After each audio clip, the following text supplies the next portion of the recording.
selamat pagi. Ya, apa kabar pemirsa TVR Parlemen? Kita berjumpa lagi dalam program TVR 09 bersama saya Dedi Ramadan dan juga rekan saya. Saya Rin Reski, dalam 30 menit ke depan pemirsa kami akan sajikan kepada Anda sejumlah berita nasional khususnya dari sudut pandang DPR RI sebagai referensi Anda dalam memahami dinamika politik, hukum, ekonomi, sosial, dan juga budaya di Indonesia. Dan pemirsa TVR Parlemen inilah TVR 09 selengkapnya.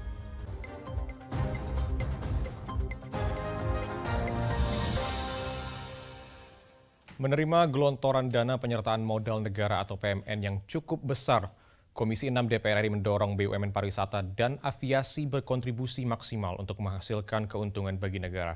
Pemerintah juga diminta mencontoh Jepang dan Malaysia dalam menciptakan ekosistem pariwisata yang ramah bagi wisatawan, baik Nusantara maupun mancanegara.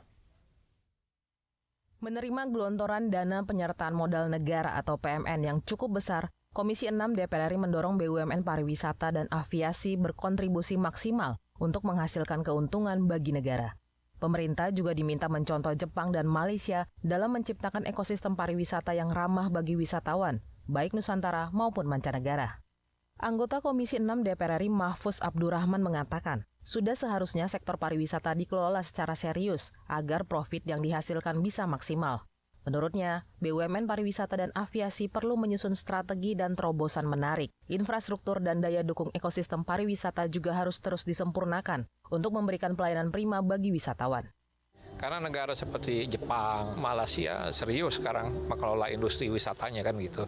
Bagaimana kayak Jepang memanjakan para wisatawan yang datang ke sana sehingga mereka mungkin akan selalu bertambah dari waktu ke waktu. Malaysia ya mereka melakukan semacam engineering ya, sekolah di sana lebih murah, berobat seperti misalnya general check up. Kita di sini di Indonesia di rumah sakit yang ternama dibandingkan dengan di Malaysia di Penang sama itu udah termasuk ongkos kan gitu. Orang kan tertarik ke sana.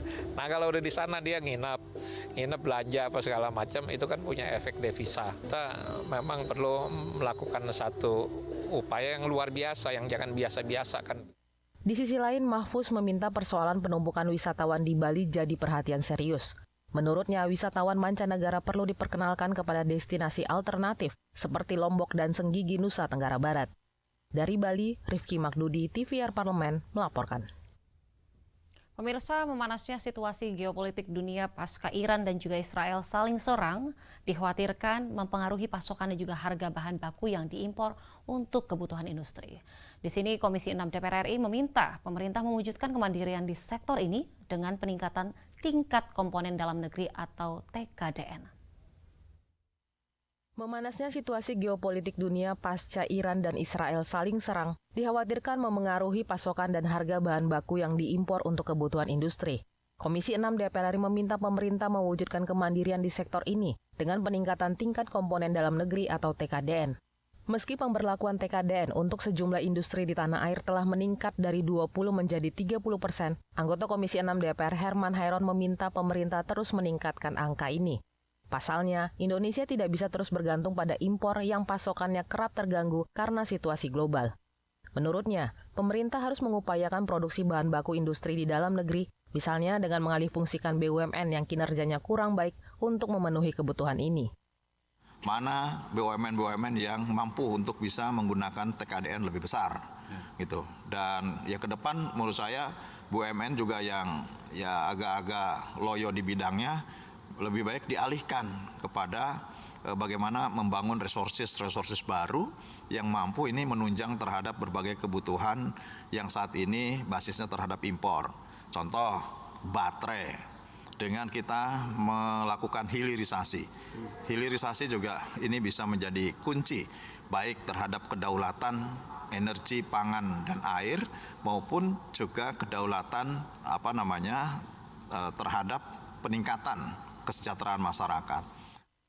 Lebih lanjut, Herman mendorong pemerintah memperkuat riset dan penelitian untuk pengembangan dan inovasi di bidang teknologi, khususnya dalam mendukung program hilirisasi yang terus digaungkan pemerintah beberapa tahun belakangan. Dari Bali, Dwi Utomo, TVR Parlemen, melaporkan. Wakil Ketua Komisi 3 DPR RI, Pangeran Hairul Saleh meminta Polda Kalsel menyiagakan personelnya dalam perhelatan demokrasi pada 27 November mendatang. Informasi selengkapnya akan kami hadirkan sesaat lagi, tetaplah di TVR 09.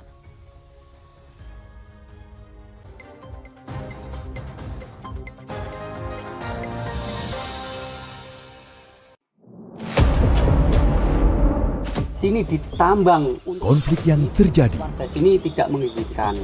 masalah yang tersisihkan menjadi kesenjangan sosial.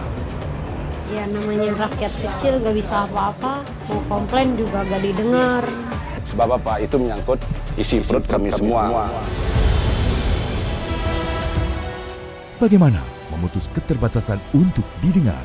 Jadi kalau misalnya masyarakat sudah merasa tidak lagi ada yang memperjuangkan aspirasinya, maka masyarakat memang sangat berhak untuk meminta dewan yang mewakili mereka di parlemen. Kami menyusuri batas-batas peristiwa, mengurai berbagai polemik yang terjadi, meluruhkan suara-suara marginal, menjadi nyata dalam setiap aspirasi, melaksanakan tugasnya sebagai wakil rakyat.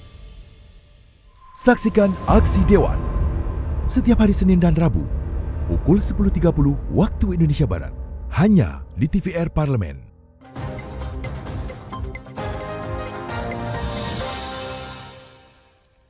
Masih bersama kami di TVR 09. Pelaksanaan Pilpres dan Pileg di Kalimantan Selatan pada Februari lalu dinilai kondusif. Komisi 3 DPR RI meminta Polda Kalsel mengamankan pilkada serentak pada November mendatang dengan optimal. Pelaksanaan Pilpres dan Pileg di Kalimantan Selatan pada Februari lalu dinilai kondusif. Komisi 3 DPR RI meminta Polda Kalsel mengamankan pilkada serentak pada November mendatang dengan optimal. Wakil Ketua Komisi 3 DPR RI Pangeran Hairul Saleh meminta Polda Kalsel menyiagakan personelnya dalam perhelatan demokrasi pada 27 November mendatang. Menurutnya, seluruh tahapan jelang pilkada serentak harus diawasi secara ketat agar pesta demokrasi dapat berjalan tertib dan lancar. Sukses Pilpres, sukses Pileg, aman, damai, Kalsel. Nah, ke depan kita nanti 27 November kita akan melaksanakan gawi besar, pilkada serentak, 14 pilkada, 1 gubernur, 2 wali kota, 11 bupati. Mohon nanti Pak Kapolda juga bisa mengamankan lagi, menurunkan personilnya, biar pilkada kita damai, aman, selesai. Untuk mengamankan pilkada serentak di wilayah hukumnya, Polda Kalsel akan mengerahkan lebih dari 6.000 personel, termasuk pergeseran 720 personel ke wilayah untuk memperkuat pengamanan 13 jajaran Polres. Anggota Komisi 3 DPR Heru Widodo berharap Polda Kalsel akan menciptakan pilkada yang aman, kondusif, dan sukses, seperti pada Pilpres dan Pileg lalu. Pelaksanaan pilkada nanti juga bisa berjalan dengan lancar dan sukses. Apalagi ini waktu juga sangat sempit sekali, jadi saya kira ini juga tentu akan persiapannya maraton. Setelah kemudian kemarin ada pemilu secara serentak, pilkada, Pileg dan Pilpres, berikutnya nanti akan dihadapi dengan pilkada. Dari Banjarmasin, Kalimantan Selatan, Vinita, TVR Parlemen melaporkan. Pemirsa, beberapa minggu terakhir ini nilai tukar rupiah terus melemah hingga menembus 16.000 per dolar Amerika Serikat. Tentunya di tengah berbagai kekhawatiran atas pelemahan ini, Komisi 11 mengapresiasi kinerja ekonomi Yogyakarta yang terus berjalan baik, serta inflasi pangan yang masih terkendali. Beberapa minggu terakhir, nilai tukar rupiah terus melemah hingga menembus Rp16.000 per dolar Amerika Serikat. Di tengah berbagai kekhawatiran atas pelemahan ini, Komisi 11 DPR RI mengapresiasi kinerja ekonomi Daerah Istimewa Yogyakarta yang terus berjalan baik, serta inflasi pangan yang masih terkendali. Wakil Ketua Komisi 11 DPR RI Dolfi melihat dampak pelemahan nilai tukar rupiah tidak terlalu signifikan di Yogyakarta. Pasalnya, proporsi ekspor-impor di wilayah ini relatif kecil, dan perekonomian Yogyakarta ditopang oleh sektor pariwisata. Selain itu, kinerja perbankan dicatat menunjukkan tren positif, terutama dalam penyaluran kredit bagi masyarakat. Kebijakan makroprudensial yang memberikan insentif likuiditas juga belum dimanfaatkan secara optimal oleh perbankan di DIY. Jadi semuanya masih on the track. Nah, terkait dengan pemanfaatan kredit ini, mungkin kredit di perbankan di DIY ini sudah optimal sehingga likuiditas itu masih belum dimanfaatkan secara keseluruhan. Karena memang perbankannya masih cukup menopang. Sementara itu, Marwan Cikasan menilai pelemahan rupiah justru berdampak positif bagi Yogyakarta karena pariwisata terus menggerakkan roda ekonomi masyarakat. Ia berharap kunjungan wisatawan mancanegara terus meningkat dan menumbuhkan perekonomian Yogyakarta. Kalau untuk Jogja, ada dampak positif yang bisa kita ambil, yakni di bidang pariwisata. Harapan kita apa? Menguatnya nilai tukar dolar ini diharapkan masyarakat lebih banyak wisatawan asing yang masuk ke daerah Jogja ini. Dan itu tentu berdampak pada pergerakan ekonomi Yogyakarta. Dari Daerah Istimewa Yogyakarta, Amita Pradita, TVR Parlemen, melaporkan. Kita beralih ke informasi selanjutnya. Merespon pelemahan nilai tukar rupiah, Bank Indonesia telah menaikkan suku bunga acuan atau BI rate sebesar 25 basis poin ke level 6,25%. Komisi 11 DPR ini menilai langkah antisipasi ini cukup baik untuk menjaga stabilitas ekonomi dari dampak konflik geopolitik dunia. Merespon pelemahan nilai tukar rupiah, Bank Indonesia telah menaikkan suku bunga acuan atau BI rate sebesar 25 basis poin ke level 6,25%. Komisi 11 DPR RI menilai langkah antisipasi ini cukup baik untuk menjaga stabilitas ekonomi dari dampak konflik geopolitik dunia. Wakil Ketua Komisi 11 DPR RI, Fatan, mengatakan, pemerintah harus terus waspada dalam menghadapi situasi politik dunia yang tidak menentu. Untuk itu, kenaikan suku bunga dinilai sebagai langkah yang tepat untuk memperkuat stabilitas rupiah di tengah memanasnya konflik antara Iran dan Israel. Ini harus diwaspadai karena kita nggak tahu sampai kapan terjadi perang antara Israel dan Iran. Tapi saya lihat Indonesia masih cukup kuat, stabil, cadangan devisa cukup bagus dan BI juga sudah melakukan antisipasi menaikkan suku bunga kemarin. Kita akan terus berkolaborasi dengan pemerintah dan DPR akan terus memantau sehingga kita mencapai tahap yang maksimal. Lebih lanjut, anggota Komisi 11 DPR Mustafa menyebut, Indonesia sebelumnya telah mampu melalui kondisi serupa saat konflik Rusia dan Ukraina. Ia mengimbau masyarakat tidak panik dan berharap kondisi ini juga bisa dilalui dengan baik. Tambahnya lagi Ukraina belum selesai, Iran kan. Lah ini kenapa rupiah ini jadi lemah? Satu, karena hambatan untuk impor dan ekspor ini berhenti kan.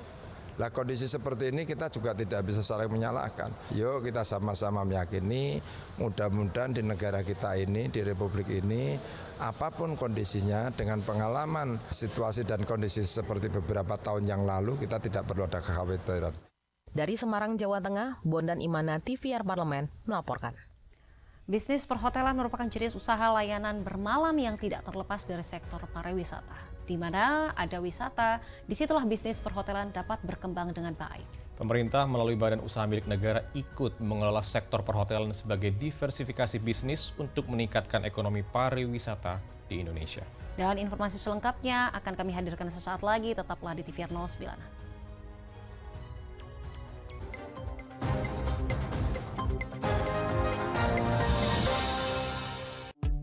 DPR RI memiliki fungsi diplomasi dalam menjalankan politik luar negeri sesuai dengan pasal 116 Undang-Undang MD3. Kontribusi aktif BKSAP DPR RI memainkan peranan penting dalam memenangkan persaingan global melalui IPU, IPA, IPPF, IPA, dan PUIK.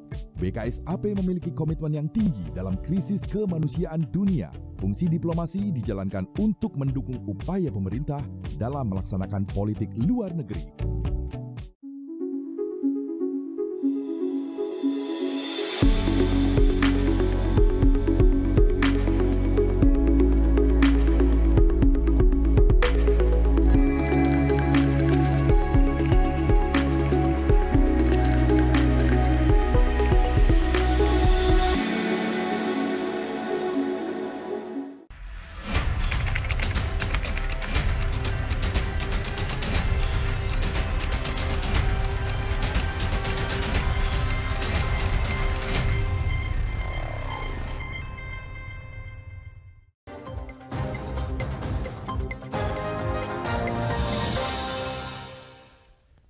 Anda masih bersama kami di TVR 09.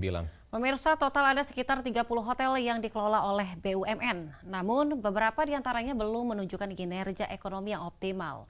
Lantaran kualitas layanan dan juga sarananya belum sesuai harapan. Oleh karenanya, Komisi 6 DPR RI mengapresiasi PT Hotel Indonesia Natur yang merevitalisasi 2 hotel di Bali. Langkah ini diyakini dapat meningkatkan kualitas hunian hotel serta mendatangkan keuntungan secara optimal. Saksikan informasi selengkapnya dalam segmen Lensa Parlemen berikut ini.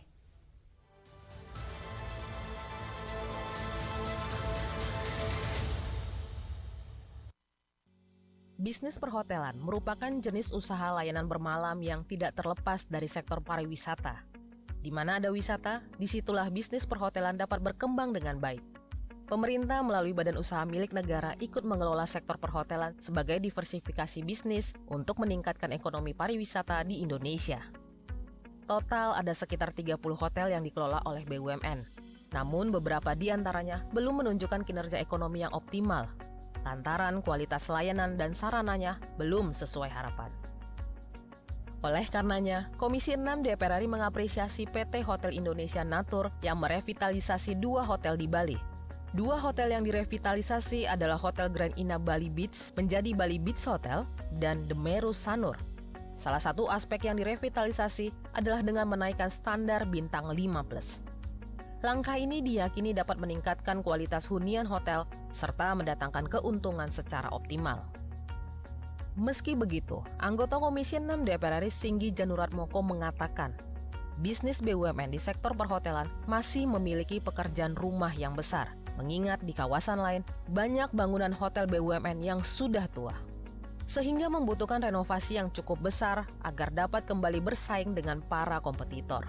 Ya, jadi memang banyak hotel kita itu yang masih tinggalan ya, misalnya kemarin mungkin yang di Jogja sudah lumayan, sudah sekarang udah mulai ada renovasi. Kita harapkan nanti Agustus katanya dibuka, terutama yang di sini nih kayak ini Sanur. Nah, Sanur udah baru sekarang udah ini hotelnya lumayan sekali baik, bintang 5 udah ada sinergis dengan rumah sakit.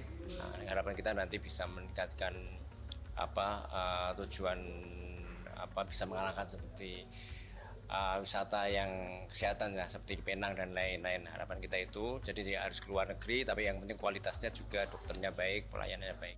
PT Hotel Indonesia Natur merupakan induk holding BUMN PT Aviata atau Injourney.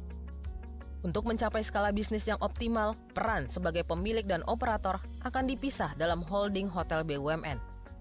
Aset hotel akan dikumpulkan oleh PT Wijaya Karya Realty, sedangkan komersialisasi dikelola bersama dengan PT Hotel Indonesia Natur. Kedua BUMN itu berada dalam satu holding bernama Hotel Indonesia Group. Melalui pengelolaan bisnis yang baik, hotel BUMN diharapkan dapat berdampak pada kesejahteraan masyarakat sekitar, baik dari aspek UMKM maupun serapan pekerja lokal.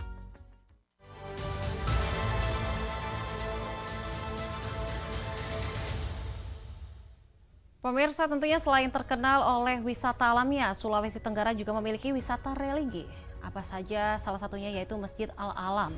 Dan Masjid Al-Alam kerap disebut sebagai masjid terapung. Dan seperti apa keindahan dan juga kemegahan masjid tersebut? Jangan kemana-mana, tetaplah bersama kami di TV 09.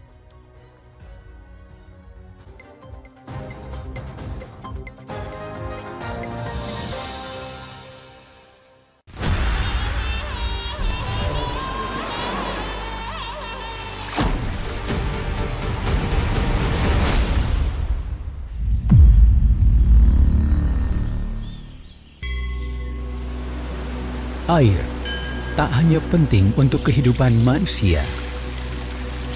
Air juga punya kekuatan besar dalam politik dan demokrasi. 2,2 miliar manusia tak memiliki akses terhadap air bersih. Di banyak wilayah, kekurangan air dan distribusi yang tidak merata merupakan masalah yang mendesak. Air menjadi sumber konflik. Sengketa atas air dapat memiliki dampak politik yang signifikan. Air harus dikelola secara demokratis untuk memastikan pengelolaan air yang transparan, akuntabel, dan melibatkan partisipasi publik. Air bukan hanya sumber daya, tetapi juga hak asasi manusia yang mendasar. Kita harus mengambil langkah nyata untuk bekerja bersama menuju masa depan di mana semua orang memiliki akses ke air bersih. Bertindaklah mulai hari ini. Dukung Forum Air Dunia 2024. Suarakan pendapat dan kepedulian kamu sehingga kita bisa membuat perbedaan yang nyata.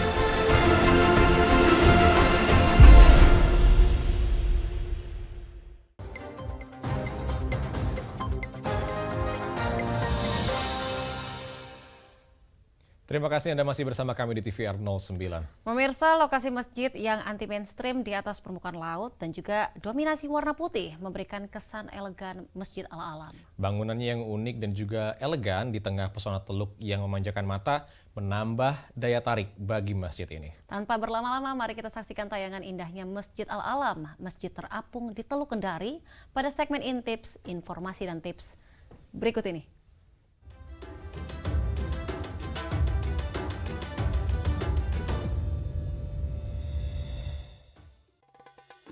Selain terkenal dengan wisata bahari Wakatobi, Sulawesi Tenggara punya wisata religi yang cukup fenomenal, tepatnya di Kota Kendari. Kalau pemirsa sedang berada di kota ini, rasanya kurang lengkap jika tidak mengunjungi Masjid Al-Alam. Berada di perairan Teluk Kendari, membuat masjid ini mempunyai julukan unik tersendiri. Masyarakat setempat biasa menyebutnya Masjid Terapung. Selain lokasinya yang anti-mainstream, masih banyak hal unik dan menarik yang dimiliki Masjid Al-Alam. Kita ulas satu-satu yuk. Ikon wisata religi yang dijuluki sebagai Masjid Terapung ini digagas idenya serta mulai dibangun sejak tahun 2010 silam. Tepatnya pada masa kepemimpinan dari Gubernur Sulawesi Tenggara pada saat itu, Nur Alam. Masjid ini dirancang oleh arsitek asal Sulawesi Selatan bernama Mursyid Mustafa. Total anggaran pembangunan yang dihabiskan sebesar 200 miliar rupiah. Masjid ini kemudian diresmikan pada tahun 2018. Selain didesain menjadi lokasi ibadah, Masjid Al-Alam juga terus dikembangkan sebagai spot wisata religi di Kota Kendari. Pengunjung dibuat nyaman untuk menikmati suasana Teluk Kendari dari lokasi masjid berdiri.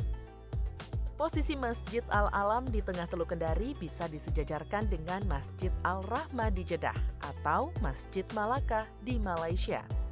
Kemegahannya juga bisa disamakan dengan Masjid Sultan Omar Ali Saifuddin, Brunei Darussalam, atau Masjid Bandaraya Kinabalu, Malaysia, yang sama-sama berdiri di atas permukaan laut.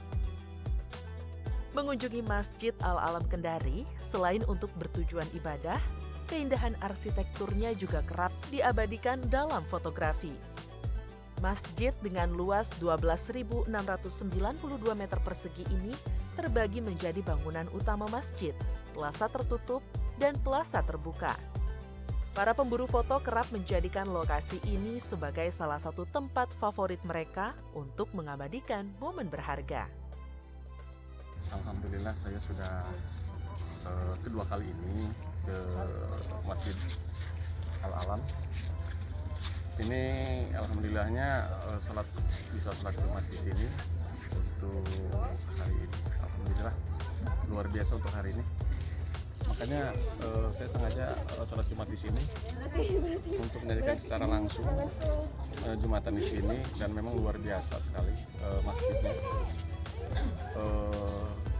Di dalam dan jamaahnya pun luar biasa. Alamat lengkap dari Masjid Al-Alam Kendari berada di Desa Lalolara, Kecamatan Kambu, Kota Kendari, Provinsi Sulawesi Tenggara. Mengunjungi Masjid Al-Alam cocok bagi pemirsa yang ingin melepas penat karena sibuk bekerja dan berbagai urusan dunia. Sambil memperdalam ilmu agama, pemirsa juga dapat merasakan sensasi beribadah di tengah-tengah teluk yang indah dan cantik. Sampai jumpa di episode berikutnya.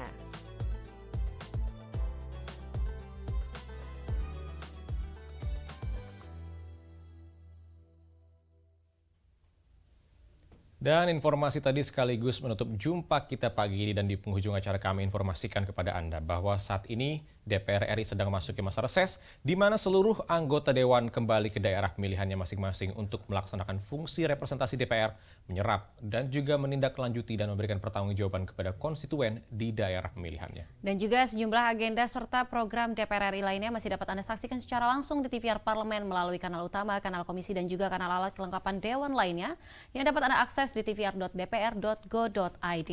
Dan pemirsa TVR Parlemen, demikian TVR 09 edisi pagi ini. Segenap kru TVR Parlemen yang bertugas mengucapkan terima kasih telah menyaksikan TVR 09 pagi ini. Saya Dede Ramadan dan juga rekan saya, Serin Reski. Sampai jumpa di TVR 09 selanjutnya. TVR Parlemen, referensi Indonesia.